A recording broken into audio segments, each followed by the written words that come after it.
I think we're here to struggle and to learn. I don't think we're here to be happy. That's why when we keep going back to the happy argument, I've always found that kind of frustrating and annoying. When someone goes, oh, but I want to be happy. Why? Why do you want to sit there and laugh? Like you were happy your entire childhood. That's your happy days. You're allowed to be happy as a kid. It's all over now, right? You're a man. You have responsibilities. I think we're here to do important. Provide, protect, and we're also here to do important things. And important things are going to be difficult, and they're going to be hard, and you're going to get frustrated. But that's what gives you purpose. I don't see anyone who's chasing happiness. I think that's a very feminine frame. I understand why some women just want to be happy. I don't know how it feels to be a girl because I'm not one. But in my experience, I know women who just want to be happy. Girls just want to have fun. Fine. But you're a man, right? And if you're a man, then it's absolutely an utterly different experience of life. I think we're here to struggle. I think we're here to endure pain. I think we're here to just see how hard we are to kill. I think that going through terrible things and living through them and coming out the other side is one of the most fantastic things about being human. I think that it's almost like once you understand what life is really about, there's no emotion which isn't enjoyable. The only emotional state which can be seen as detrimental is feeling nothing at all. But if you're sitting at home and you're feeling truly heartbroken, at least you're feeling something, right? And I think that's the whole part of being human. I think we're here to struggle. I think we're here to go through pain. I don't understand how many humans function in the world today. I don't get people who don't think like me. I don't understand it. I'm like, well, then how have you survived this long? Life is hard. Life is difficult. Maybe I've just been unlucky, which I don't believe in, but I've had so much trauma and bad events and negativity and stress and all these things that have happened to me, and I've used all of it to be monumentally successful. If I wasn't that way inclined, with the workload that God put on my shoulders, I'd just be in a ditch somewhere. I'd would have killed myself by now. Like, I don't understand how people are functioning. If you're not thinking like me and you're going through life with any other mindset, you've been extremely fortunate that God smiled on you and allowed you to sit around most of the time doing jack shit, and you have yet to be punished for that. I could never have lived that life. If I was a bit lazy or a bit, or I was a bit of a snake, or if I lied to people, I'd be dead by now. So a lot of these people are just absolutely and utterly blessed by God that they managed to go through life with such a non-competitive mindset and they still breathing. Like, I don't understand how people can think any other way. I've spoken to dudes and like, I had a bad couple months. Why? Oh, my girl left me. You've wasted months? You've wasted months over some... Like, you had think of how much God loves you to have given you the grace and given you the opportunity to waste months of human time over some chick. Like, talk about blessed head to toe. If I waste months, empires are going to collapse. I'm going to end up in a cell or dead if I waste months. I have things to do every single day. I can't waste a second. Like, these people are just absolutely infinitely blessed, and their mindset is a product of that because they're spoiled children. Absolutely spoiled children. If you're going through life with any other mindset besides a hyper-competitive one, where you are capable of competing with some of the most dangerous men on the planet in all their forms, me and my network, and also my competitors, if you don't have that mindset, then you have to understand that you are spoiled. You're spoiled by your reality, because there's a whole bunch of people out here daily who fail. There are men out here who fail daily, and they have yet to feel the true consequence for it. They fail to go to the gym when they know they should have gone to the gym.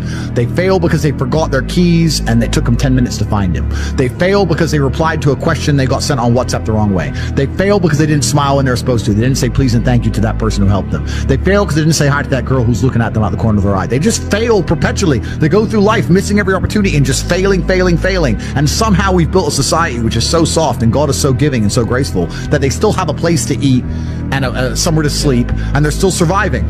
That shows how nice God is. Because before this society, truthfully, if you were that level of failure, you would be dead. Survival of the fittest. It's survival of the fittest. And none of these men out here are fit. Their mindset isn't fit. Their reality isn't fit. They're failures. They're failures. And they're just failing every single day. I'm like, oh, but tomorrow I'll go to the gym. You've been failing your whole life. That's all you've done is fail. And then you sit and wonder why people like me absolutely and utterly outcompete you. It is so easy to become a top tier male in the world today because the competition is so ridiculously low. There are 2% killers like me, and everybody else amateur, head to toe amateur. They can't even pay attention to anything. They can't try at anything. They're amateurs. And it's really mind blowing to me because I've tried with all of my computational power to imagine having a mindset different to mine. And I just can't see a reality worth having. I can't see a reality worth living. I can't see how you're going to build a life worth experiencing if you have any other mindset. I can't see it. Yeah. I've never met somebody with a fantastic life who did not completely and utterly believe in themselves. I've never seen somebody massively succeed and they didn't believe in themselves, ever. I've never seen somebody who just allows life to happen to them and become blown off course by some sadness, end up doing massively monumental and important things. I've never seen it. It's never happened. It does, and it's never going to happen. If I'm unhappy with something and I'm uncomfortable with something, I fix it. Yeah. That's endless motivation, which I don't truly believe in as a concept, but that's endless fuel for the fire. Right. If I was unhappy with something about myself, regardless of what it was, I would be able to take all of that discomfort and turn it into endless energy to get the problem fixed. Exactly. But these people seem to it's okay to be unhappy. Yeah, well, these people seem to sit and say, I'm really unhappy with X, but then stay doing X. So I don't believe they're truly actually unhappy. What you'll notice if you live life long enough is that somebody will sit and say to you, I'm unhappy being a loser. You say, why are you a loser? I just sit at home and play video games 7 days a week. And you're like, okay. And maybe 3 days of the week they're unhappy doing that. And that's the time they email you, and that's the time they want to make a change.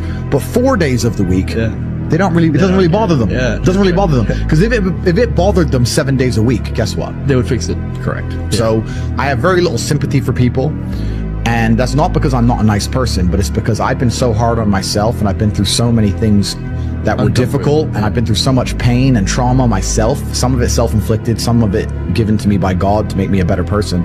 But I've been so difficult on myself. It's very hard for me to look at somebody who's refused to be difficult on themselves and see them as my equal or feel sympathy or pity for them. Why would I feel pity for somebody who took the easy route when I took the hardest possible route? I took the hardest possible way to be the man I am, and you were too big of a... And now you want me to feel sorry for you? I don't feel sorry for you. I don't feel sorry for these people.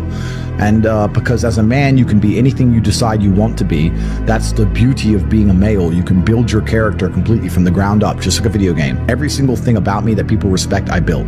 I was not born a world champion kickboxer. I was not born this intelligent or intellectual.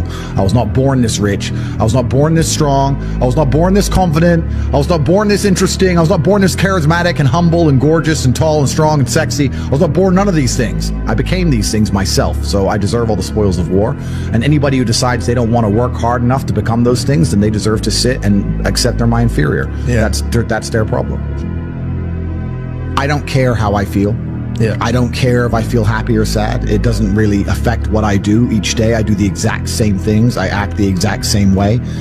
I don't care. I don't put weight to the significance of the emotion.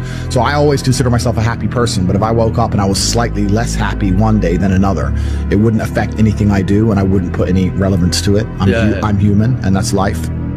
But truthfully, it doesn't matter if it's getting a girl or it's making money or it's getting status. It doesn't matter what it is. As a man, we live in hyper-competitive environments. I don't think enough men understand how competitive the world is.